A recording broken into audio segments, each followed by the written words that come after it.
Jazakumullah khairan. Alhamdulillah alladzi bi ni'matihi tatimmus shalihat. Segala puji bagi Allah Jalla Jalaluh yang karena nikmatnya kebaikan-kebaikan menjadi sempurna. Wassalatu wassalam ala Rasulillah.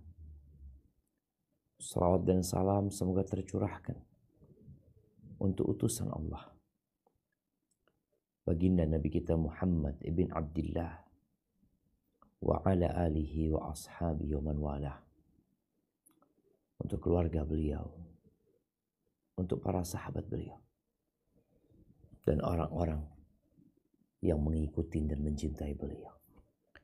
Amma ba'd, ahibati fillah, kita sudah meninggalkan Ramadan, meninggalkan Idul Fitr 49 hari.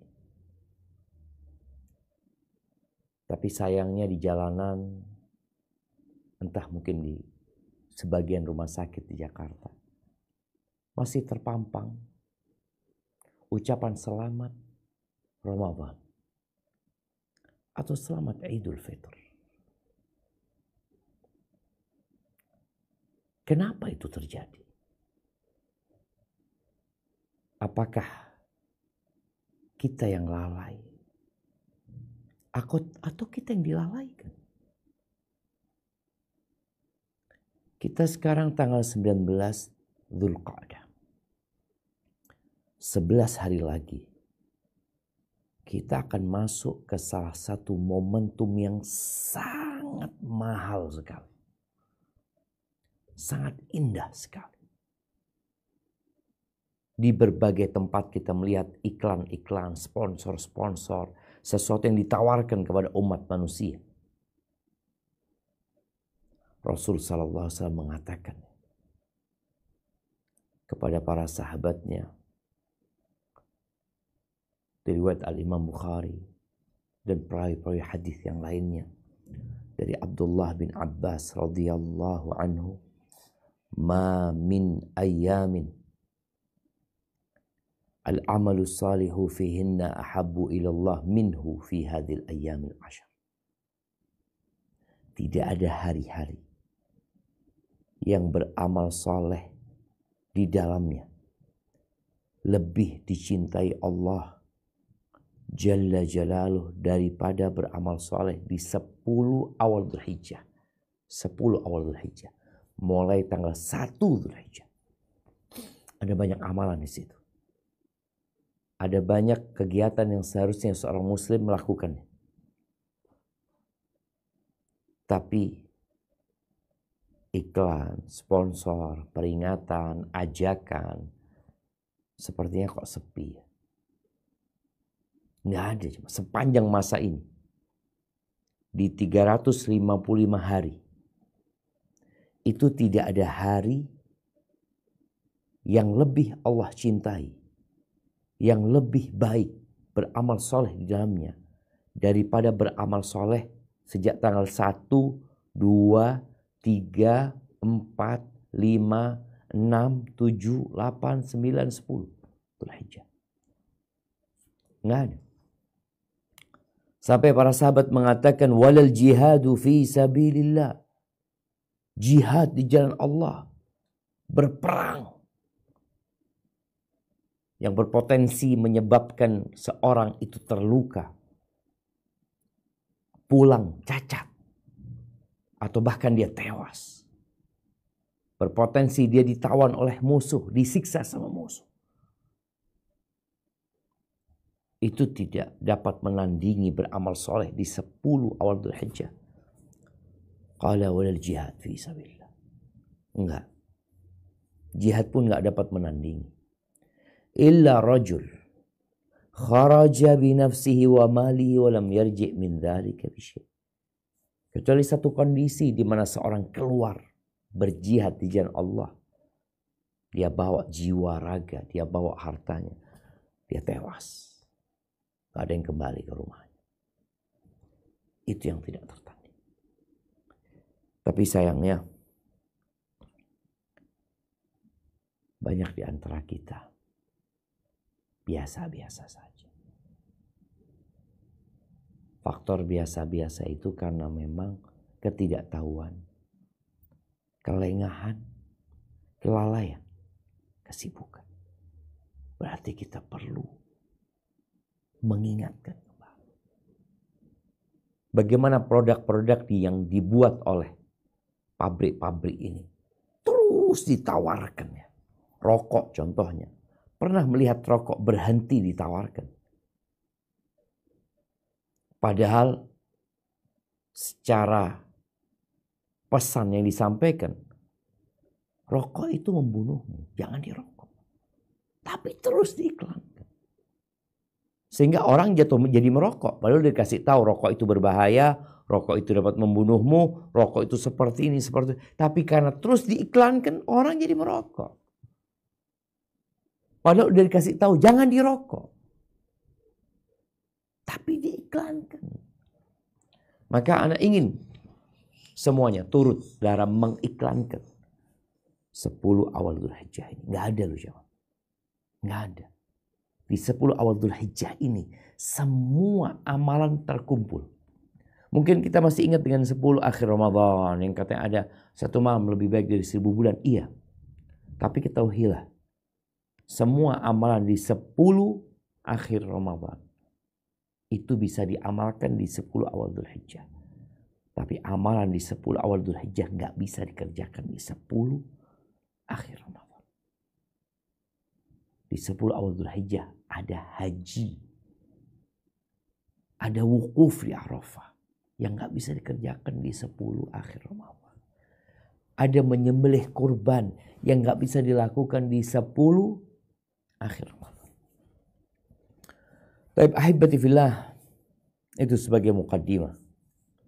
Sebelum kita masuk ke pembahasan tentang membantu dan menasihati orang sakit. Ini tema bukan hanya untuk para tenaga medis. Ini tema buat kita semua. Yang sakit di rumah sakit. Siapa sebenarnya yang mendampingi? Siapa sebenarnya yang membantu mereka? Keluarga mereka. Bayangan ana, orang kalau opnam itu akan dijagain sama seorang perawat ya, yang mendampingi. Itu bayangan ana. Ternyata enggak. Yang 24 mendampingi itu keluarganya. Jadi tema ini bukan hanya untuk perawat, untuk dokter, tapi untuk setiap muslim yang punya orang sakit di rumahnya. Apalagi untuk dokter, untuk tim medis yang memang tiap hari berinteraksi dengan orang sakit. Terkadang jenuh, capek. Dulu ya, waktu anak kuliah di Madinah. Ya 20 tahun yang lalu kira-kira.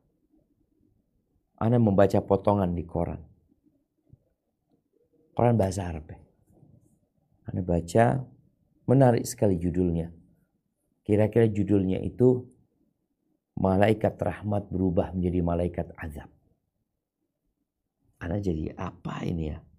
Seperti ini. Oh ternyata itu kata kiasan untuk para dokter dan perawat yang ada di rumah sakit. Dulu mereka adalah malaikat rahmat katanya. Yang selalu ingin memberikan kasih sayang kepada para pasien ya. Yang ingin selalu berbagi dengan mereka. Tapi berubah menjadi malaikat azab. Orang jadi takut sama dokter ya. Ya kadangkala ada oknum mungkin dari dokter yang tidak menjalankan kode etik seorang dokter. Ada para perawat yang tidak menjalankan kode etik sebagai perawat ya. Yang kasar, yang marah-marah, yang ada memanfaatkan pasien. Itu dulu. Sekarang nggak tahu. Itu koran 20 tahun yang lalu. Sekarang apakah para tim medis seperti itu? Kalau bicara oknum, mas tetap adalah oknum yang seperti itu. semoga menjadi lebih baik. Maka anak ingin mengajak semuanya untuk sedikit berhenti kerja. Ya, sekarang nih pas kajian. Fokus sedikit untuk menyimak sebenarnya apa sih keutamaan menjadi seorang perawat, ya. Keutamaan seorang yang mendampingi orang sakit. Yang terkadang anak itu jadi jenuh mendampingi orang tuanya yang sakit, yang mungkin berpuluh-puluh tahun. Seorang suami capek merawat istrinya, istri capek merawat suaminya. Ketahuilah bahwasanya seorang hamba, kita semua hamba, itu dinilai dengan baiknya amalannya, bukan dengan panjang umurnya. Dengan baiknya ketaatan dia, banyaknya kebaikan yang dia kerjakan, bukan dengan banyaknya harta dia. Dan umat Islam ini umurnya nggak panjang. Nabi Nuh berdakwah 950 tahun. 950 tahun. Bayangin, itu dakwahnya doang. Berapa umurnya? Sedangkan umat Islam, ya umat manusia di masa sekarang antara 6 sampai 70. 60 sampai 70 tahun. Sedikit yang lewat dari itu. Tapi Allah sediakan buat kita musim-musim kebaikan. Allah sediakan buat kita kalau nggak musim kebaikan, Allah jadikan amalan-amalan yang sedikit tapi pahalanya dilipat gandakan. Apalagi tadi tuh di 10 awal Dzulhijjah. Ini seharusnya memotivasi kita untuk berlomba-lomba. Orang kalau dikasih tahu waktumu nggak lama loh. Pernah ngelihat ya, ada acara di televisi kadangkala acara kompetisi ya, ada lomba masukin bola umpamanya sebanyak-banyaknya. Waktunya ditetapkan dengan hitungan turun ya. Apa istilah mereka? Countdown apa ya? Turun. Umpamanya 60 detik. Waktumu cuma 60 detik. Waktumu 60 detik. Mulai. Dia masukin bola. Dia ingin banyak bola yang dia masukkan. Mungkinkah dalam waktu yang seperti itu dia duduk-duduk aja? Temannya pada berlomba-lomba memasukkan. Enggak jemaah. Yang ada mereka akan kerja keras. Kenapa? Waktu kita dikit. Kita perlu poin yang banyak. Ya, ini butuh orang yang punya ambisi yang dalam. Punya cita-cita yang tinggi. Punya visi dan misi yang menembus dunia ini. Kalau cuma ambisinya perutnya, ya berapa piring antum bisa masukkan makanan ke perut? Nggak banyak. Kalau ambisi hanya yang di bawah perutnya, berapa lama engkau tinggal di tempat ini? Nggak lama. Kita lihat orang-orang yang udah 70 tahun, 80 tahun, mungkin ada yang lewat ya. Udah tua renta. Tapi terkadang ambisinya masih saja duniawi. Kita akan baca firman Allah di surat Al-Mu'minun ayat 57 sampai 61. Coba kita baca. A'udzu billahi minasyaitonir rajim. Innal ladzina hum min khasyati rabbihim mushfiqun walladzina hum bi ayati rabbihim yu'minun. والذين هم بربهم لا يشركون والذين يؤتون ما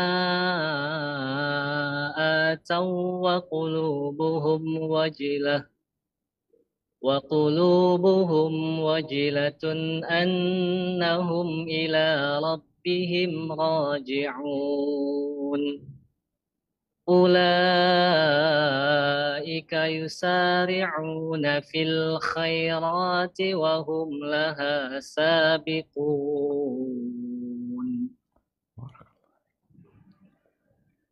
Sesungguhnya orang-orang yang berhati-hati karena takut akan azab Tuhan mereka, dan orang-orang yang beriman dengan ayat-ayat Tuhan mereka, dan orang-orang yang tidak mempersekutukan dengan Tuhan mereka sesuatu apapun, dan orang-orang yang memberikan apa yang telah mereka berikan dengan hati yang takut karena mereka tahu bahwa sesungguhnya mereka akan kembali kepada Tuhan mereka. Mereka itu bersegera untuk mendapat kebaikan-kebaikan dan merekalah orang-orang yang segera memperolehnya. Allahu Akbar jemaah. Jadi sesuai dengan kadar keimanan hamba, dia akan berlomba-lomba dalam kebaikan. Yang beriman dengan gaji yang akan dia dapatkan, bonus yang akan dia terari, dia akan berlomba-lomba mendapatkan.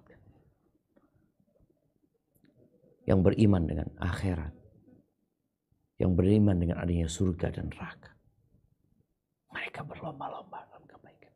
Dan Allah perintahkan kita berlomba-lomba dalam kebaikan. Fastabiqul khairat. Berlomba-lomba dalam kebaikan. Bukan berlomba-lomba untuk menjadi yang paling cantik, untuk menjadi yang paling tampan, untuk menjadi yang paling kaya, untuk menjadi yang paling pinter. Bukan. Menjadi yang paling baik. Ahibati fillah. Di antara amalan yang paling dicintai Allah, yang paling tinggi kedudukannya, adalah berbuat baik kepada yang lemah, apalagi sakit. Berbuat baik kepada, kita sering dengar kalimat du'afa, kepada orang-orang yang lemah dan kepada orang-orang yang sakit. Mengurusi urusan mereka, membantu mereka, menolong mereka. Nih, kalau bicara engkau sedang berlomba-lomba dalam kebaikan, di antara amalan yang paling baik membantu orang yang lemah, menolong orang yang sakit. Maka jangan engkau jadikan beban. Engkau sedang berlomba-lomba dalam kebaikan. Kita ini kadang-kala kalau sedang nolong orang, kita berpikir kita berbuat baik sama orang itu. Kita bersedekah, membantu orang dengan harta kita. Kita berpikir kita sedang menolong orang itu. Engkau sedang berbuat baik kepada dirimu sendiri. Engkau sedang berbuat baik kepada dirimu sendiri.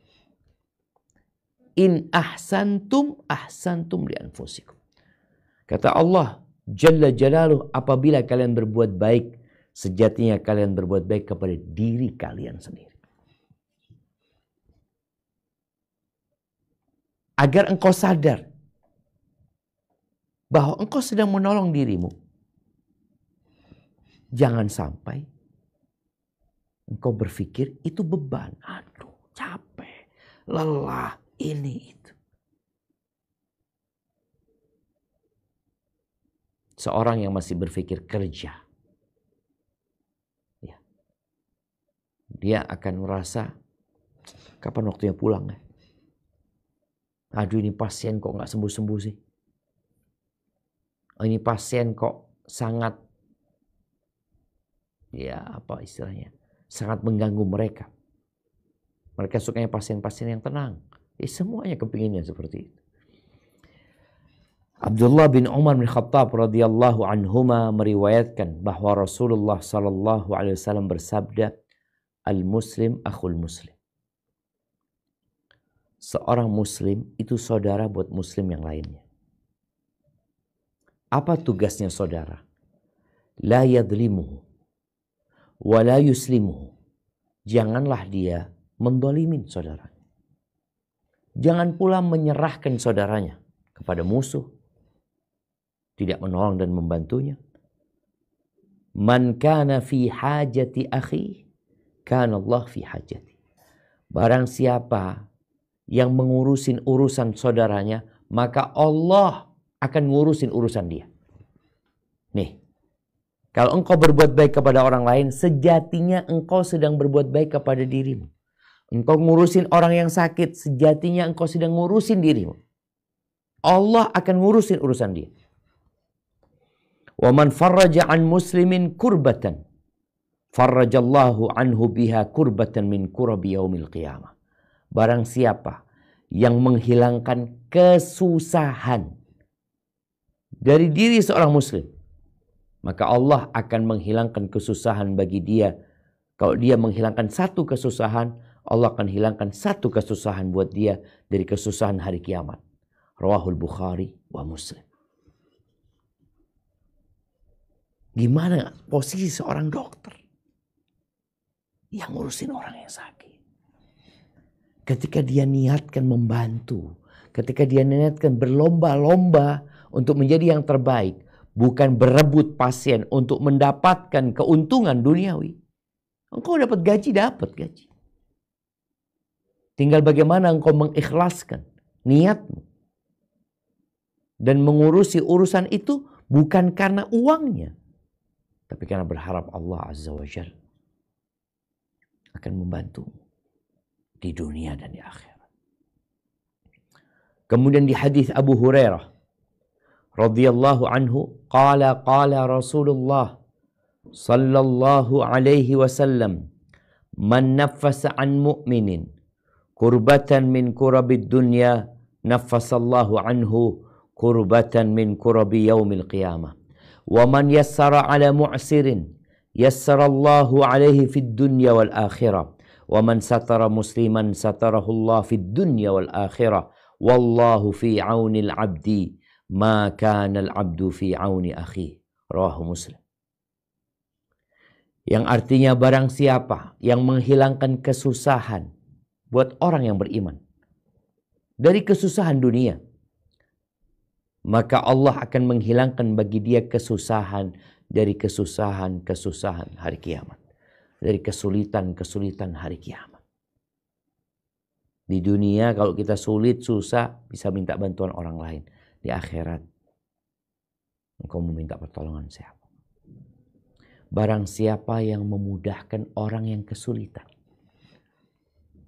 Kesulitan dia nggak bisa bayar utang. Kesulitan dia nggak bisa bayar rumah sakit. Kesulitan dia nggak bisa nebus obat. Ada banyak kesulitan. Kesulitan dia nggak bisa nyewa ambulan. Nggak bisa naik mobil menuju ke rumah sakit. Dia nggak punya uang. Barang siapa yang memudahkan bagi orang yang kesulitan, maka Allah akan mudahkan urusan dia. Urusannya di dunia dan di akhirat. Orang-orang yang selalu menghadapi kesulitan, tolong engkau berikan kemudahan kepada orang. Kadang-kadang kita orangnya memang sulit kita diajak untuk negosiasi. Maka ini penting. Engkau lihat pasienmu susah, ya udah nantilah mudah urusannya. Nanti kita carikan donatur, yang penting dia masuk dulu. Oh dia nggak punya BPJS, dia nggak punya ini itu, dia sakit. Maka bagi teman-teman yang berada di rumah sakit, mungkin urusan mereka berbeda-beda. Ada yang langsung berinteraksi dengan perawat, ada yang urusannya administrasi. Ada orang yang mungkin, subhanallah jamaah, kadangkala dia, mana fotokopi KTP-nya? Oh nggak ada kata dia. Oh sana nggak bisa. Apa nggak bisa engkau foto dulu? Iya sudah, nggak apa-apa sini. Ana foto. Nanti antum yang fotokopi. Oh, enak banget. Ustaz. Engkau sedang berbuat baik kepada dirimu. Engkau menolong orang lain, sedang berbuat baik kepada dirimu. Engkau memudahkan urusan orang. Ada sebuah pernyataan yang ana rasa pernyataan itu familiar dengan sebagian kita. Bunyi pernyataan itu, kalau bisa dipersulit kenapa dipermudah? Urusan-urusan administrasi, birokrasi kadang-kala ruwet zaman. Yang ingin dimudahkan urusannya. Mudahkan urusan orang. Nabi alaihissalatu wassalam mengatakan, berdoa beliau, Allahumma man waliya min amri ummati syai'an fashaqqa alaihi fashquq alaihi.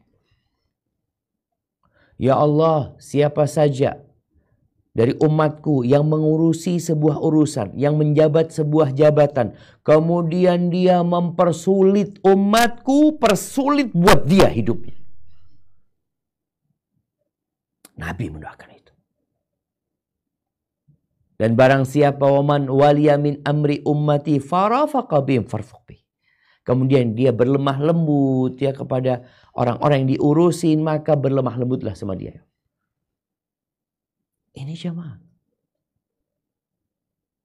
Maka bantu orang. Bukan dimanfaatkan itu orang sakit. Dibantu, ditolong. Ana pernah bawa mertua ke sebuah rumah sakit di Jember. Kita bawa malam hari ya ke IGD. Sudah ditaruh. Ini pada ngobrol, pada sebagian main handphone. Ini jadi bingung ya. Kok kayak gini? Akhirnya pihak keluarga marah, diambil itu. Dibawa ke rumah sakit yang lain. Itu pengalaman. Ada banyak pengalaman yang mungkin tidak direkam. Tapi disimpan di hati. Dan dicatat dalam catatan malaikat Allah SWT. Maka kata Nabi SAW, yang memberikan kemudahan buat orang yang kesulitan, Allah akan mudahkan. Dunia akhirat. Ketika hisab akan dimudahkan. Ketika melewatin sirat akan dimudahkan. Kenapa? Karena orang ini suka memudahkan orang di dunia. Wa man satara musliman satarahullah fid dunya wal akhirah. Barang siapa yang menutupi aib saudaranya. Masya Allah ya, di rumah sakit. Ana lihat nggak boleh menfoto. Iya, ada orang sakit. Kenapa difoto pasien ini? Jangan. Yang jadi masalah kadang-kala yang menyebarkan fotonya itu oknum dari tim medis. Oknum. Ada. Tutupin aib saudaramu. Bukan disebarluaskan. Dan ini juga penting buat teman-teman yang suka menyebarkan aib seseorang. Fulana berbuat dosa. Mungkin dia berzina. Kemudian dia sibuk menyebarkan kemana-mana. Tugasmu menutupin. Oh enggak Ustaz, ini biar viral supaya dihukum. Laporkan. Bukan menyebarkan aib seseorang. Aib itu ditutupin. Engkau kok nggak nutupin aib saudaramu, mencari-cari kesalahan saudaramu. Kayaknya orang yang tidak punya dosa dirimu. Allah akan bongkar dosa-dosa. Wallahu fi aunil abdi. Dan Allah akan senantiasa menolong hamba. Maka al abdu fi auni akhi. Selama hamba ini menolong saudaranya. Allah akan selalu menolongmu. Ya Allah, mudah-mudahan kita jadi orang yang suka menolong orang lain. Ini para dokter, tim medis, ya Masya Allah jamaah. Dan yang mendampingi keluarga yang sakit, ya Allah akan nolong engkau. Apabila engkau nolong orang lain. Ahibati fillah, yang mendampingi orang sakit, yang merawat orang sakit, yang memperhatikan orang sakit, maka dengan itu dia telah berbuat baik kepada orang yang sakit ini. Dan Allah mengatakan, wa ahsinu innallaha yuhibbul muhsinin. Dan berbuat baiklah kalian. Sesungguhnya Allah cinta kepada orang-orang yang suka berbuat baik. Jadi menolong orang sakit itu termasuk sedekah. Sedekah. Makanya jangan terbebani. Engkau sedang bersedekah. Loh kok bisa Ustaz? Nabi SAW mengatakan ketika beliau menyebutkan sedekah dalam agama kita ini bukan sebatas berbagi harta, berbagi duit. Beliau mengatakan alaihi salatu wassalam, wa tu'inur rajula fi dabbatihi fatahmiluhu 'alaiha. Dan engkau membantu seseorang untuk naik di kudanya, di ontanya. Au tarfa' lahu 'alaiha mata'ahu, atau membantu dia membawakan barangnya. Kalau dulu orang naik onta ya, dia nggak mungkin bawa barang dulu. Naik kuda, dia naik dulu baru barangnya itu dibawakan, diangkatkan sama orang. Engkau membantu orang itu naik ke ontanya, ke kendaraannya. Lalu engkau membawakan barangnya ke atas. Sedekah, itu sedekah. Kita lihat di rumah sakit. Rumah sakit tempat Allah berbuat baik. Dari yang tukang cleaning service. Yang penting niatnya nih. Bagaimana dia membuat pasien itu nyaman. Dia bersihkan. Bagaimana yang ngantar makanan. Ngantar nih. Kalau tadi katakan mengangkat makanan, mengangkat barangnya orang itu sedekah, engkau ngantar makanan. Senyum sama pasien yang di situ, yang jaga di situ. Sedekah. Dokter yang visit. Yang hanya menanyakan gimana kabarnya ini dan itu, melihat engkau berbuat baik sama dia. Perawat yang selalu mendampingi. Yang kalau di bel ya datang, di bel datang. Kadang-kadang dia jenuh, capek ini, aduh pasien ini ya. Terus-terusan pegang bel. Dia datang. Sedekah. Cuma kan kadang-kadang perasaan itu nggak ada.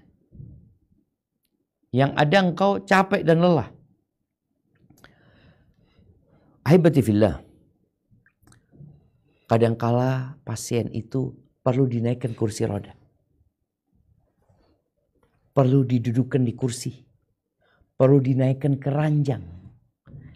Ada banyak keterbatasan pasien yang sakit.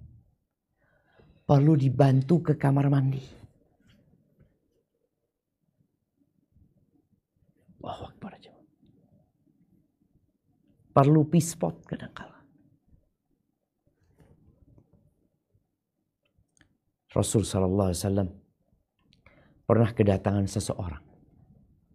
Ini dalam hadis Abdullah bin Umar bin Khattab. Orang ini berkata, "Ya Rasulullah, ayun nas ahabbu ilallah."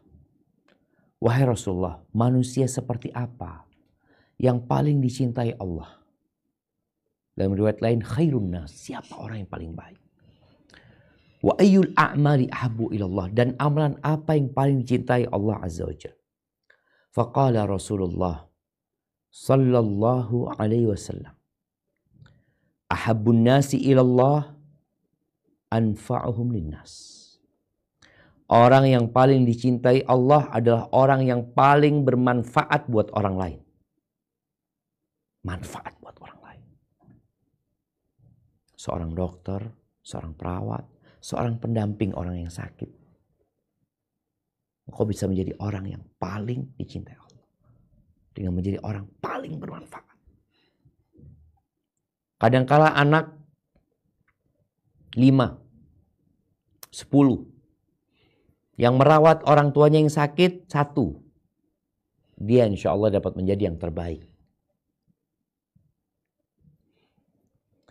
Wa ahabbul a'mali ilallah, dan amalan yang paling dicintai Allah yang pertama, sururun tudkhiluhu ala muslim.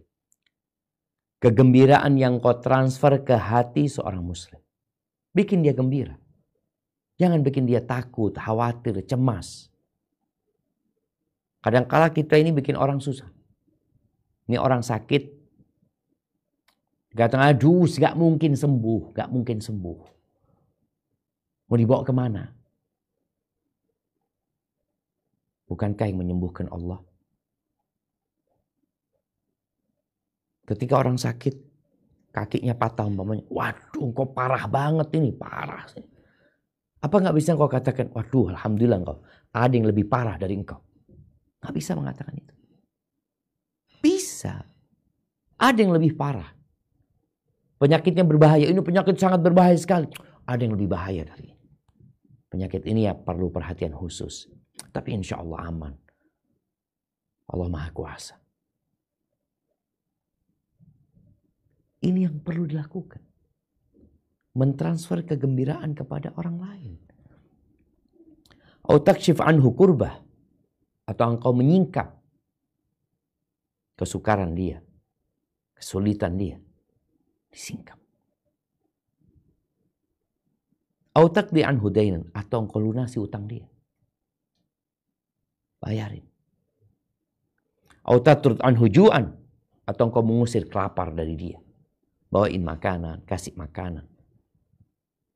Ini amalan yang mulia. Tentunya setelah beriman ya kepada Allah dan hari akhir.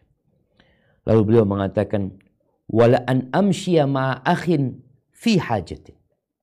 Aku berjalan sama seorang saudara. Ngurusin urusan dia. Tadi ada yang butuh ke dokter, dibantuin berangkat ke dokter, butuh ke rumah sakit, diantar ke rumah sakit. Ada yang mungkin ada urusan administrasi yang harus diselesaikan, didampingin. Nabi SAW mengatakan, aku berjalan bersama saudaraku ngurusin urusan dia. Ahabbu ilayya, itu lebih aku cintai, min an a'takifa fi hadzal masjid syahran. Daripada aku iktikaf di masjid Nabawi 1 bulan. Subhanallah. Hadis rawahu Tabrani. Jadi bantu orang, ngurusin urusan orang. Nolong dia, dampingin dia. Itu amalan yang mulia. Tapi sekarang kan pendampingan itu untuk fulus.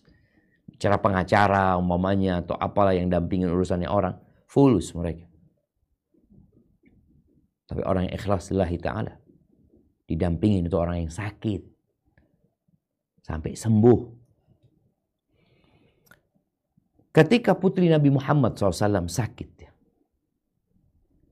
Ummu Kulthum insyaAllah. Atau Ruqayyah. Istrinya Utsman bin Affan radhiyallahu ta'ala anha. Ketika itu Nabi mau berangkat perang. Perang Badar. Ini perang penentuan pada waktu itu.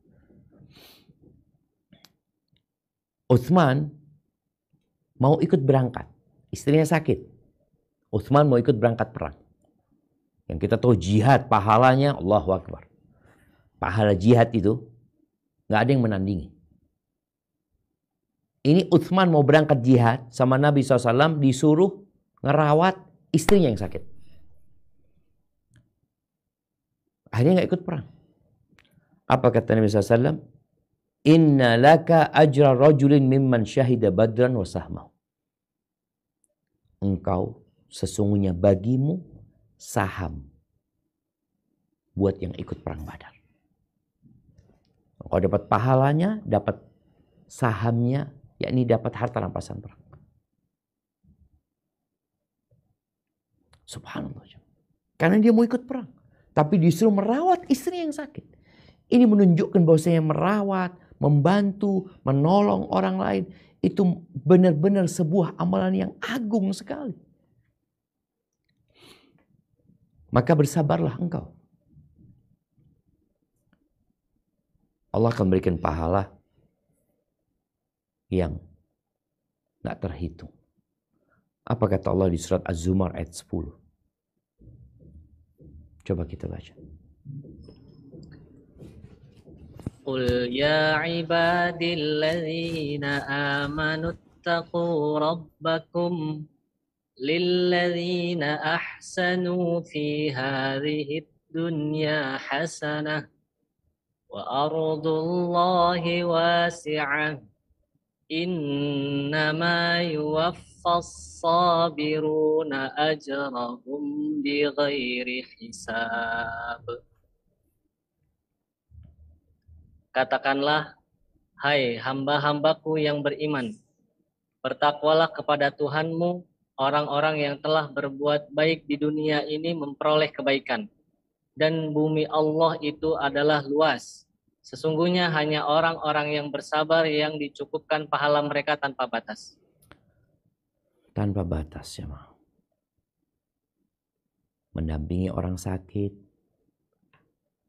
yang banyak permintaan, perlu kesabaran. Apalagi orang sakit yang memang sudah tidak bisa melakukan semua hajatnya sendiri. Ketika dia pakai kateter mungkin, lumpuh, berat sekali. Tapi hitungan detik engkau bersama dia, dicatat. Hitungan menit engkau mendampingi dia, dicatat sama malaikat. Kelelahanmu tidak ada yang sia-sia. Enggak ada yang sia-sia. Kemudian bagi orang yang mendampingi atau merawat orang sakit ya, itu juga perlu kasih sayang. Kau harus jadi orang penyayang. Dan Nabi SAW mengatakan ar-rahimun yarhamuhumur rahman. Orang yang mengasihi itu akan dikasihi sama Allah. Irhamu ahlal ardi yarhamkum man fis sama. Kasihilah penduduk bumi ini, maka yang di langit akan mengasihi kalian. Ahibati fillah, Ibn Abi Dunya dalam kitabnya Qadha al-Hawaij meriwayatkan dari Hasan al-Basri, seorang tabi'in. Hasan mengatakan, la an aqdiya li muslimin hajatan ahabbu ilayya min an usalliya alfa rak'ah. Dia mengatakan, aku membantu urusan saudaraku, menyelesaikan urusan saudaraku yang muslim, itu lebih aku cintai daripada aku sholat sebanyak 1000 rakaat. Ahibati fillah, Ibnu Rajab Al-Hambali dalam kitabnya Lataiful Ma'arif, dia menyebutkan banyak dulu dari kalangan salafus saleh ketika mereka dalam perjalanan bersama kawan-kawannya, dia itu membuat syarat. Aku mau ikut rombongan kalian, tapi syaratnya satu. Apa syaratnya? Aku yang menjadi pembantu. Aku yang menjadi pelayan. Kenapa dia lakukan itu? Fulus? Bukan. Pahala dari Allah Azza wa Jalla. Berlomba-lomba dalam kebaikan. Itu yang diinginkan. Di antara mereka Amir bin Abdi Qais disebutkan. Amr bin Utbah bin Farqad. Padahal dua orang ini orang yang ahli ibadah. Jadi bagaimana dia hablum minallahnya baik. Dan ketika ada kesempatan dia bisa berkhidmat kepada orang, dia lakukan itu. Sampai dia bikin syarat. Ibrahim ibn Adham. Juga kalau dia dalam perjalanan bersama kawan-kawannya, dia membuat syarat, aku mau, yang penting aku jadi pelayan kalian. Dan aku yang tukang adzannya. Dan disebutkan oleh Ibn Rajab, salah seorang yang dikenal saleh. Dia mendampingi kawan-kawannya dalam perjalanan jihad. Ini berangkat mau jihad. Butuh waktu panjang untuk sampai ke tempat jihad itu.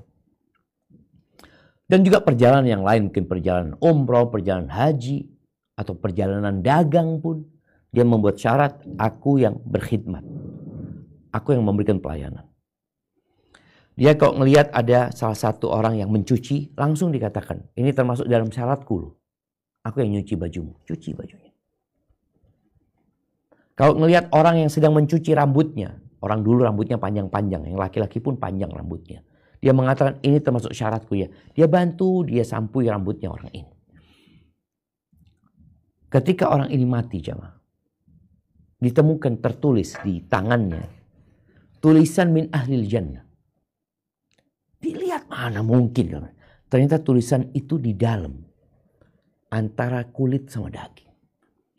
Wallahu a'lam tentang kisah ini. Tapi diceritakan oleh Ibn Rajab Al-Hambali. Ini menunjukkan keutamaan berkhidmat kepada orang lain. Maka tolong manfaatkan keberadaanmu di rumah sakit. Engkau menjadi apapun. Atau keberadaanmu di rumah mendampingi orang yang sakit. Orang kadang mendampingi ketika opnam di rumah, mendampingi di rumah. Ada yang memang jadi pendamping orang yang sakit sampai orang itu meninggal dunia. Atau yang mendampingi yang mati. Manfaatkan untuk mencari pahala. Menjadi yang terbaik. Kemudian yang terakhir. Nasihat. Orang yang sakit itu bingung. Dia sudah berobat ke sana kemari. Kadangkala dia nggak tahu mau apa. Berikan nasihat kepada dia untuk bertakwa kepada Allah Azza wa Jalla. Berikan nasihat kepada dia untuk kuat menghadapi sakitnya, untuk tidak putus asa. Berikan nasihat kepada dia untuk sabar bahwa setiap rasa sakit yang dia rasakan adalah penghapusan dosa dan pengangkat derajat dia. Berikan nasihat kepada dia dengan cara tidak memanfaatkan dia dengan obat-obatan. Kadang-kala ada obat yang mahal, ada yang murah. Berikan yang sesuai dengan kemampuan dia. Dan jangan pelit untuk memberikan nasihat. Jangan nasihat hanya diukur sama uang. Konsultasi, kasih nasihat, dia nggak mampu, udah. Kau minta pahala, kau minta ganti di sisi Allah Azza wa Jalla. Ketika orang itu nggak sholat, kasih nasihat supaya dia sholat. Ketika dia waktunya dihabiskan untuk nonton game, nonton film, ya bagaimana kasih nasihat? Usahakan berzikir, memohon ampun kepada Allah, meminta kesembuhan dari Allah Azza wa Jalla. Hadza wallahu a'lam bishawab. Itu yang dapat Anda sampaikan pada kesempatan kali ini. Mungkin kita masuk ke sesi tanya jawab. Anda kembalikan ke moderator. Jazakumullah khair. Jazakumullah khairan kasiran. Guru kita Ustaz Syafiq Riza Basalamah hafizahullah ta'ala sungguh menyentuh dan menampar diri kita ya, dan mengingat dosa-dosa yang telah kita lakukan. Semoga kita kedepannya bisa lebih baik lagi. Jadi ada sedikit catatan dari saya. Yang pertama itu berlomba menjadi yang paling baik. Yang kedua, berbuat baik kepada yang lemah atau sakit, mengurusi mereka. Yang ketiga, sehingga jika berbuat baik, maka kita berbuat baik untuk diri kita sendiri. Kemudian barang siapa menghilangkan kesusahan orang lain, maka sesungguhnya Allah akan menghilangkan kesusahan kita di hari kiamat. Barang siapa memudahkan orang lain, maka Allah Subhanahu wa Ta'ala akan mempermudah urusan kita. Itu sedikit kesimpulan dari kajian siang ini. Mungkin selanjutnya adalah sesi tanya jawab. Para jamaah bisa raise hand dari Ustadz Honi. Bapak Honi, dipersilakan. Ya. Silakan.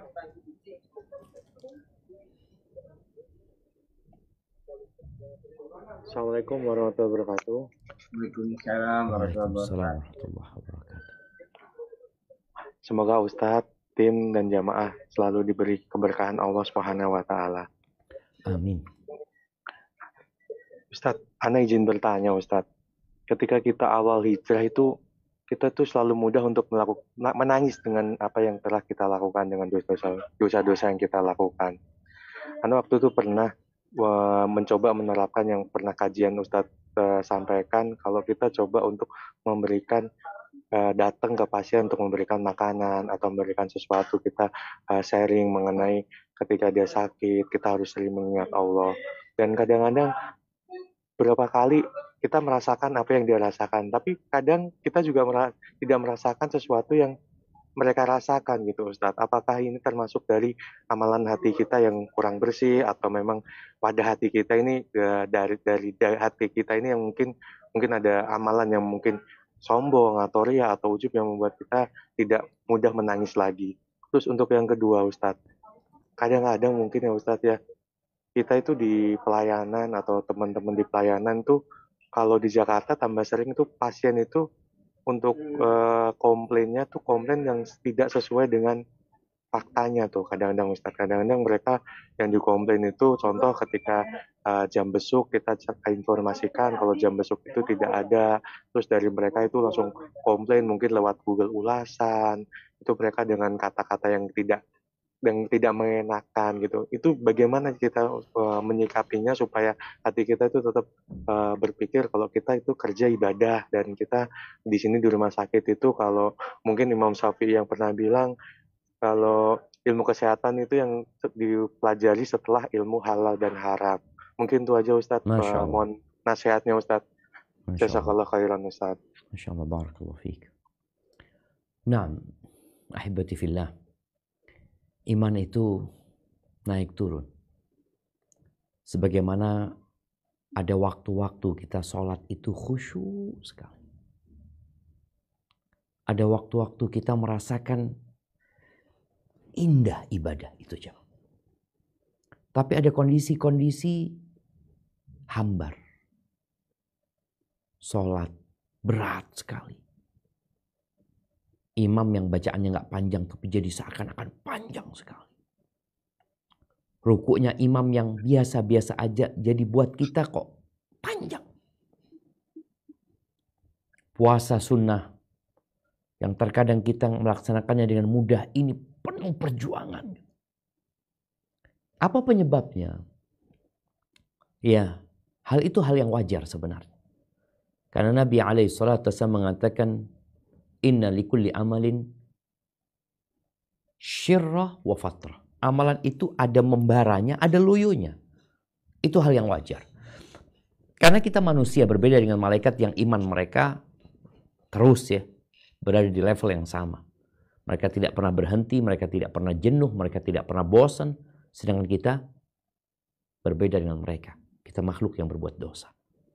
Apa solusinya? Perbanyak istighfar. Hati tempat takwa ini kadangkala kotor. Kotor dengan penyakit yang mungkin tadi disebutkan, boleh jadi dengan ria, ujub, sombong. Tapi yang jelas dosa. Dosa itu membuat lemah. Kalau mungkin di ilmu kedokteran ya, bagaimana jantung yang lemah itu boleh jadi disebabkan adanya sumbatan ya, atau karena macam-macam hal. Agar dia kuat kembali dibersihkan. Membersihkannya dengan bertobat kepada Allah, memperbanyak istighfar. Maka kalau engkau tadi merasakan sesuatu yang kok nggak kayak dulu ya, coba engkau duduk istighfar 100 kali. Nabi SAW ini tiap hari ya, duduklah di waktu duha, selesai sholat duha engkau beristighfar. Baca Rabbi ighfirli wa tub alayya innaka antat tawwabur rahim. Rabbi ighfirli wa tub alayya innaka antat tawwabur rahim. Kemudian kita baca lagi, kita dengarkan lagi, kita kaji lagi. Apa sebenarnya fadilah yang didapatkan dari membesuk orang yang sakit ya, berbagi makanan sama mereka?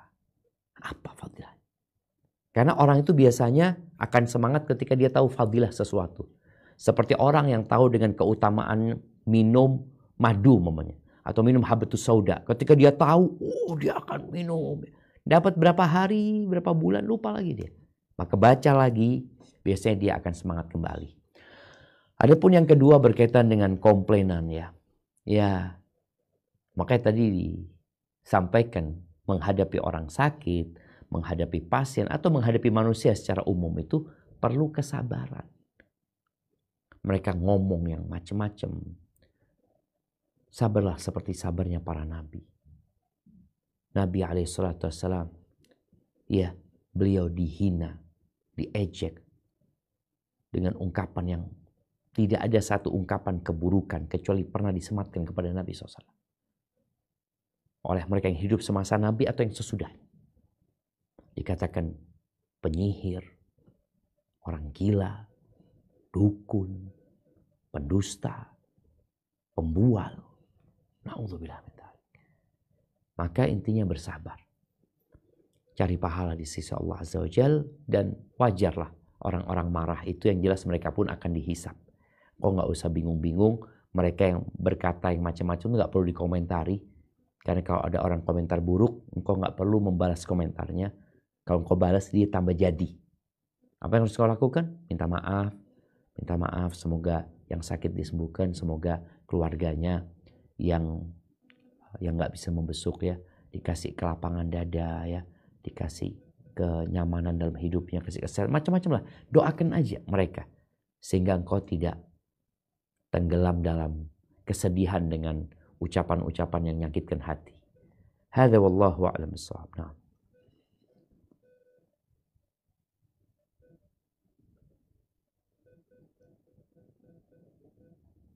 Syukron Ustaz atas jawabannya. Selanjutnya ya penanya bisa raise hand dari Deza. Ya, dari yang raise hand dari Bapak Dejan Rahmanus, raise hand. Silakan, raise hand Bapak Dejan.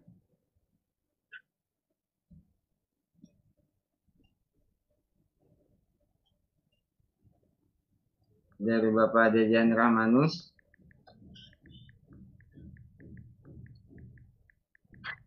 Sekali lagi dari Bapak Dejan Rahmanus. Ya, mungkin sembari menunggu. Ada jadi 3 orang resen dan 3 orang dari chat room chat ya. Jadi baru 1 dari resennya. Dari Bapak Henry.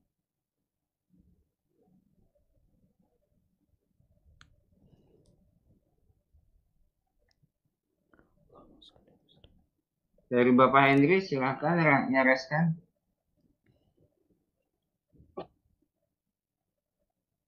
Ya, silakan. Silakan dari Bapak Henry. Ya, silakan. Assalamualaikum warahmatullahi wabarakatuh, Ustaz. Waalaikumsalam warahmatullahi wabarakatuh. Ahlan Semoga wasahlan. Allah menjaga Ustaz, keluarga, tim dan seluruh kaum muslimin. Allahumma amin. Ustaz izin bertanya, Ustaz. Yang bekerja di rumah sakit, Ustaz. Karena kami itu berinteraksi dengan orang sakit, Ustaz, yang sebenarnya harusnya menjadikan kami dan apa yang menjadi dekat dengannya malah makin jauh, Ustaz, beralasan dengan sakit akhirnya jadi yang paling parah, jadi tidak sholat dan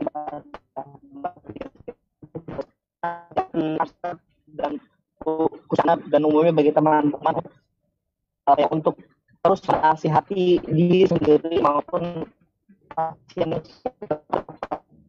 sholat bisa berikan melihat caranya melaksanakan. Mohon izin nasihatnya, Ustaz. Demikian, Ustaz. Jazakumullah khairan. Barakallahu fikum, Ustaz. Masya Allah, barakallahu fikum.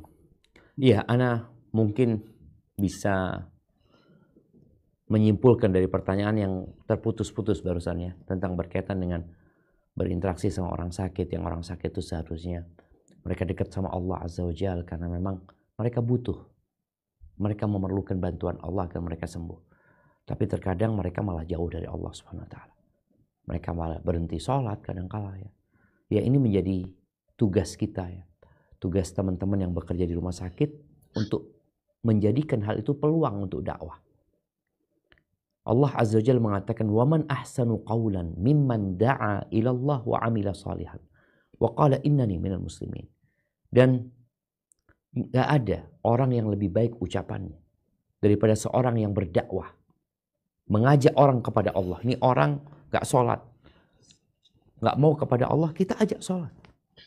Enggak ada orang yang lebih mulia daripada orang yang berdakwah, menyeru kepada orang lain agar kembali kepada Allah Azza wa Jalla. Dan dia adalah seorang yang beriman, dia ikut beramal soleh, dan berkata aku termasuk orang-orang Islam.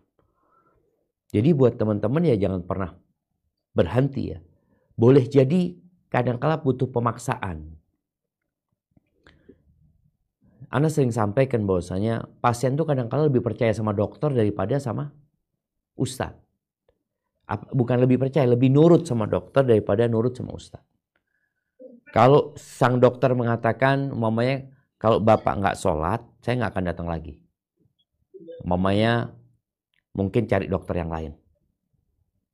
Dengan harapan apa? Orang itu sholat gitu. Yang perawat mengatakan, umpamanya, bapak sholat. Dokter boleh jadi nanti nggak datang nih kalau bapak nggak sholat. Artinya bagaimana kita mengungkapkan ungkapan, kita nggak berbohong, nggak boleh kita bohong. Tapi ada kata-kata yang multitafsir, yang dapat memotivasi dia untuk beribadah kepada Allah SWT. Dan boleh jadi masalahnya masalah orang itu memang nggak sholat. Dari sebelum sakit dia nggak sholat. Ada yang ketika sakit jadi sholat. Tapi ada orang yang dulunya sholat, gara-gara sakit dia berhenti sholat. Maka mungkin, wallahu a'lam, mungkin perlu adanya, kalau tadi kita ngomong ya, ngomong itu kadangkala sekali ngomong terus ditinggal udah dia lupa. Apa nggak bisa di rumah sakit itu, di tembok, biasanya tembok itu ada TV. Ana sampai sekarang belum melihat ya. Di rumah sakit itu kata-kata nasihat. Di dalam kamar ya. Kalau yang ada biasanya tentang penyakit ya. Tapi tentang ibadah dia.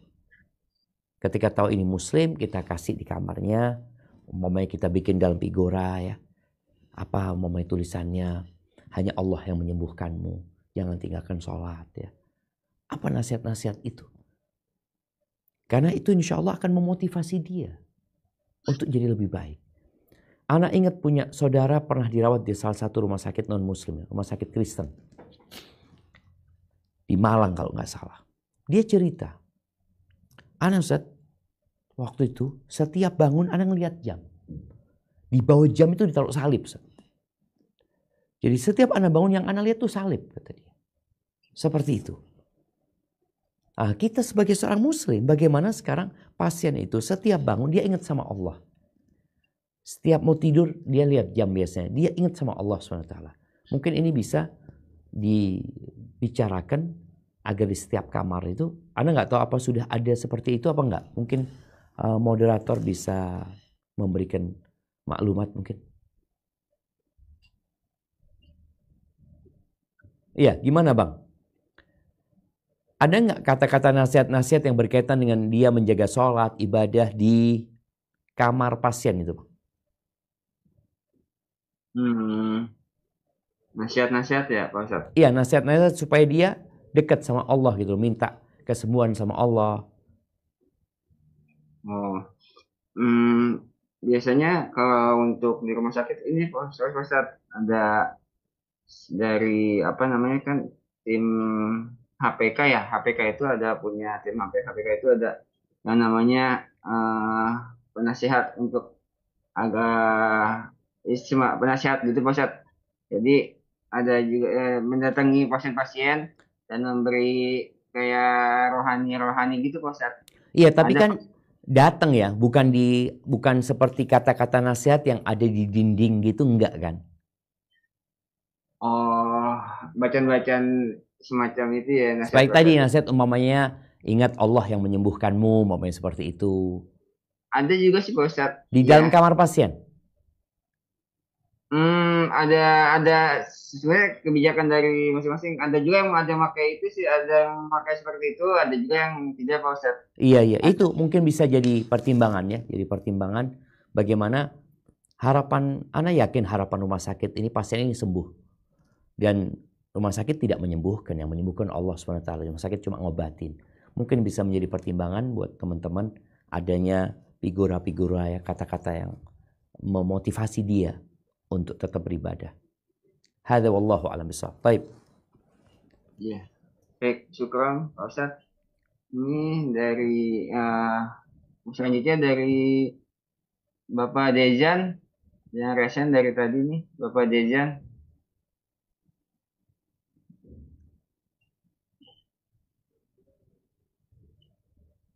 Kalau tidak, baik lanjut Bapak Devi yang resen.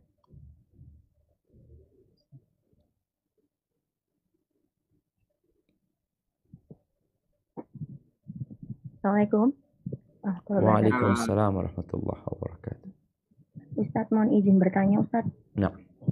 Kalau misalkan pimpinan kita Ustadz memberikan tugas itu tidak sesuai dengan SOP atau tidak sesuai dengan kewenangan. Kadang itu kan BPM, klinik dan rumah sakit itu ada kewenangannya berbeda-beda gitu loh Ustadz. Siap. Nah, misalnya saya dapat kondisi kayak gini, saya boleh nolak nggak gitu? Karena saya takut nanti jatuhnya zalim sama pasien, Ustaz. Itu saja. Afwan, jatuhnya zalim sama pasien? Ya, maksudnya gini, misalnya tindakan-tindakan yang nggak bisa kita ambil gitu, Ustaz. Itu kan mungkin kewenangan di rumah sakit. Nggak bisa diambil. Kan ini atasan menyuruh. Iya, misalnya gini, Ustaz. Masalah contoh persalinannya, Ustaz. Iya. Kan kalau SOP-nya itu kita mengikuti harusnya biarkan diri normal gitu ya Ustaz. Kalau misalnya nggak ada kemajuan baru kita boleh kasih induksi. Iya. Nah ini misalnya belum ada belum sampai melewati batas kemajuan persalinan tapi sudah dikasih gitu loh Ustaz. Siap, Masya Allah. Ya kan, harusnya kan itu apa ya? Itu juga kayak membohongi pasien gitu loh. Gitu, Ustaz. Jadinya akhirnya mendolimi pasien nanti ya seperti itu. Iya. Maksudnya karena ini juga tidak ada kesepakatan awal antara pasien dan kita gitu loh. Kalau ada Jadi, kesepakatan diperbolehkan biasanya. setahu saya itu kalau misalnya tidak ada kemajuan persalinan baru dikasih Ustaz. Oke, siap. Kalau pasiennya yang meminta, Kalau pasiennya meminta itu tergantung nanti keputusan dari dokter Ustaz biasanya. oke, ada kebijakan biasanya nanti ya. Kalau sudah tidak sesuai SOP, biasanya ada kebijakan. Baik, ahibati fillah wa iyyakum. Masya Allah, barakallahu fiik. Iya, aturan dibuat sejatinya untuk kebaikan bersama. Untuk kebaikan dokternya, pasiennya ya. Karena aturan dibuat itu bukan untuk mendolimin seseorang. Tapi bagaimana ketika atasan menyuruh kita melanggar SOP yang ada? Apakah boleh kita tidak mentaatinya? Kalau boleh, ya kita nggak boleh taat sebenarnya. Apabila menyelisihi aturan. Ada satu pemahaman di masyarakat ya, yang perlu diluruskan. Di masyarakat ini kadang-kala mereka, kalau atasan yang nyuruh, udah. Dosanya ditanggung atasan. Udah kerjakan, saya nanggung dosa. Nggak ada cerita kayak gitu. Mereka nggak akan bisa nggak bawa dosa orang lain. Semua akan membawa dosa masing-masing. Maka bagi yang disuruh sama atasannya untuk melakukan sesuatu yang tidak sesuai dengan SOP dan itu dapat membahayakan pasiennya, maka nggak boleh taat, nggak boleh nurut. Walaupun mungkin dia akan marah nantinya. Jadi intinya ada kebijakan-kebijakan yang boleh diambil. Kalau itu kebijakan boleh diambil dan dia bertanggung jawab atas yang dia pastikan, yang menyelisih SOP umpamanya, maka dia wajib bertanggung jawab dengan hal itu. Karena kadang-kala ada hal yang memang di luar SOP. Ini harus tindakan harus diambil seperti ini. Dan dia benar-benar akan mempertanggungjawabkan apa yang dia lakukan demi maslahat pasien. Jadi bukan mendolimi pasien, tapi demi maslahat pasien. Maka rasa nggak apa-apa. Tapi kalau sudah tadi ditakutkan malah mendolimi pasien, nggak boleh. Kalau belum waktunya dikasih hal itu, maka jangan kita lakukan hal itu. Karena kita bakal ditanya sama Allah SWT. Ada perkara yang mungkin lewat jamaah aman. Tapi dalam catatan malaikat tetap tercatat. Kalau ternyata itu dilakukan dan dapat membahayakan pasien. Hadza wallahu a'lam bissawab. Nah. Baik, syukran Ustaz atas jawabannya. Selanjutnya dari room chat saya akan bacakan dari Bapak Koswara. Ustadz, mohon doanya untuk ibu saya yang mengalami gangguan jiwa sudah hampir 10 tahun. Sehingga membuat keluarga kami terus bersedih. Berharap Allah Subhanahu wa Ta'ala segera memberikan kesembuhan. Syukuran Pak Ustadz pertanyaan. Allahu Akbar. Naam ahibati fillah. Semua ingin cepat sembuh. Semua ingin keluar dari masalah. Semua ingin selesai dari kesulitannya. Sebagian orang menyelesaikan hal itu dengan bunuh diri. Kita melihat. Dia sebenarnya bukan menyelesaikan masalah. Tapi dia sedang masuk ke masalah yang lebih besar lagi. Bagaimana kita menghadapi tadi orang tua yang kalau dikatakan punya penyakit jiwa. Ini jadi ujian buat keluarganya. Boleh jadi Allah ingin mengangkat derajat keluarganya. Yang gila ini sudah pena malaikat udah diangkat. Dia berbuat apapun, dosa yang dia kerjakan udah gak dicatat. Tapi keluarganya boleh jadi ingin diangkat derajat. Allah Azza wa Jalla kalau sudah menetapkan kedudukan yang tinggi di surga, yang tidak bisa diraih dengan amalan orang itu gak cukup. Allah kasih balak. Sehingga dia bersabar, kemudian sampai kepada derajat itu. Maka nasihat anak buat keluarga, menghadapi yang seperti itu, yang pertama, bersabar. Yang kedua, mengobatin orang tuanya dengan cara ruqyah ya. Dibacakan Al-Quran kepada mereka, bacakan Al-Baqarah sama orang tuanya. Dan boleh jadi ini jadi pahala buat keluarga yang lagi. Yang gak pernah baca Quran, jadi baca Quran tiap hari. Dalam rangka mengobatin orang tuanya. Mungkin itu yang bisa dilakukan. Dan memohon yang terbaik sama Allah SWT. Jadi ada orang yang sakit, kita nggak boleh minta kematian karena penyakit yang menimpa kita. Tapi kita boleh berdoa memohon kepada Allah, kalau kehidupan itu baik, hidupkan. Kalau mati itu lebih baik, matikan. Karena yang tahu mana yang lebih baik, itu Allah Jalla Jalaluh. Barakallahu fikum. Kurang Pak Ustaz. Anda bacakan lagi dari chatroom. Bismillahirrahmanirrahim. Afwan, Ana izin bertanya. Qadarullah 1 pekan yang lalu bayi Ana meninggal di dalam rahim dan usia bayi Ana 5 bulan. Mohon nasihatnya untuk Ana dan suami Ustadz yang telah ditinggal anak pertama kami. Jazakumullahu khairan kasiran Pak Ustadz. Masya Allah, barakallahu fiik ya. Jamaah rahimakumullah, kita semua punya rencana. Kita punya cita-cita. Ketika bayi itu berumur 4 bulan, Allah kirimkan malaikat yang mencatat ajalnya, rizkinya, dia bahagia atau tidak. Allah udah tahu itu dan dicatat. Orang tua yang di luar nggak tahu. Dia sudah beli baju, dia sudah beli kereta bayi, dia sudah siapkan nama untuk bayi tersebut. Tapi ternyata bayi itu meninggal dunia. Apa yang harus dilakukan? Ketahuilah Allah yang tahu yang terbaik buat bayi. Dan ketahuilah bahwa bayi yang meninggal setelah ditiupkan ruh, itu akan dapat memberikan syafaat kepada orang tuanya. Anak itu akan menunggu orang tuanya di pintu surga. Ketika diperintahkan untuk mereka untuk masuk surga, mereka nggak mau. Mereka tetap di pintu surga. Ketika ditanya, kenapa kau berhenti di situ? Kata mereka, hatta ya'tiya abauna. Sampai orang tua kami datang. Jadi anak-anak itu dapat memberikan syafaat kepada orang tuanya. Maka sejatinya orang tua yang punya anak bayi yang meninggal, itu ya berterima kasih sama Allah SWT. Bayi itu gak perlu capek-capek di dunia menghadapi kesusahan dan kesulitan dunia. Dia selesai sudah.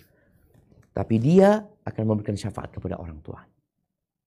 Dan ucapkan inna lillah wa inna ilaihi raji'un. Allahumma ajurni fi musibati. Ya Allah, berikan pahala di musibahku. Wa akhlifli khairan minha. Dan berikan kepada aku yang lebih baik darinya. Hadza wallahu a'lam bissawab. Ya, syukur. Ustaz, satu lagi Ustaz, seperti yang Nana janjikan tadi, ada 3 pertanyaan, 3 dari Resen dan 3 dari chat, room chat. Berarti satu lagi untuk mohon maaf yang belum sempat bisa kasih kesempatan untuk bertanya, karena mohon maaf dikarenakan banyak waktunya sempit. Satu lagi Pak Ustaz ya. Nah, Assalamualaikum, afwan Ustaz, izin bertanya, sebagai seorang anak dan istri, apakah harus Anda utamakan dahulu Ustaz, apakah merawat orang tua dulu atau menuruti suami? Syukran jazakumullahu khairan Ustaz. Masya Allah, barakallahu fiik. Nah, ahibati fillah, anak wajib berbakti sama orang tuanya. Walaupun dia sudah menikah, dia wajib berbakti sama orang tuanya. Tapi kondisi seorang anak perempuan itu ikut suami. Suami punya kewajiban memberikan nafkah. Anak itu berbakti sama orang tuanya tapi dengan batasan perintah suami, larangan suami ya. Ada aturan-aturan di mana dia harus taat sama suaminya. Dia nggak bisa keluar rumah kecuali izin sama suaminya. Maka tugas seorang istri, bagaimana dia melayani suami dengan baik. Dengan harapan sang suami membalas kebaikan dia, memberikan waktu yang lebih luang untuk merawat orang tuanya. Itu yang sebenarnya seperti itu. Dan terkadang ada suami yang membutuhkan istrinya. Tapi sang istri perlu merawat orang tuanya. Apa yang dilakukan? Yang harus dilakukan? Ya bikin kesepakatan lah bagaimana. Yang jelas kalau bicara mana yang lebih diutamakan, seorang istri, posisi seorang istri, suami yang menjadi surga dan neraka dia. Tinggal karena dia mau merawat orang tuanya, ibunya umpamanya yang sakit parah, dia mau tinggal di rumah ibunya. Mungkin disinilah seorang istri bijak juga. Dia mengatakan kepada suaminya, aku mungkin gak bisa mendampingimu. Aku tetap ingin jadi istrimu, tapi biarkan aku untuk merawat orang tuaku. Ketika engkau mau menikah lagi, tafadhal. Yang jelas, aku ingin merawat orang tuaku. Itu menjadi sebuah kesepakatan. Semoga ya semua bisa melakukan kebaikan. Sejatinya hidup ini ujian dari Allah Subhanahu wa Ta'ala. Hadza wallahu a'lam bishawab. Itu mungkin dapat dikaji. Semoga bermanfaat buat kita semuanya. Semoga kita bisa menjadi yang terbaik. Semoga kita bisa memahami bahwa mendampingi, merawat, menolong orang yang sakit, sejatinya kita menolong diri kita sendiri. Dan kita berlomba-lomba untuk menjadi yang paling dicintai Allah Azza wa Jalla. Ikhlas selalu dan berbaik sangka bahwa Allah tatkala memberikan cobaan buat kita, kita mampu menghadapinya. Anda kembalikan ke moderator. Jazakumullah khairan. Baik, syukuran, jazakumullah khairan kasiran Pak Ustadz. Alhamdulillah, mohon maaf bagi yang belum dapat kesempatan untuk dapat tanya jawab. Mungkin nanti sesi selanjutnya bisa dapat kesempatan lain kali karena udah waktu itu terbatas. Baik Pak Ustadz, alhamdulillah selanjutnya itu sesi kuis. Sesi kuis Pak Ustadz. Kuis akan disampaikan oleh narasumber. Dipersilakan untuk sesi kuis. Dari sesi kuis dipersilakan.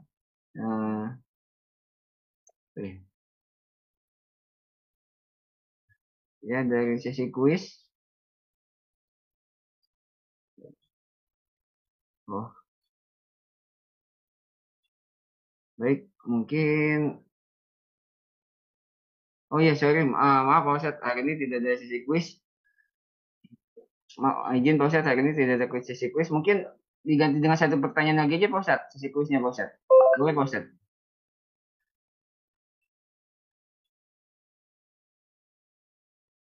Oh iya, sorry. Ya, izin maaf. Hari ini tidak ada sesi kuis. Ya. Baik. Baik Pak Ustadz.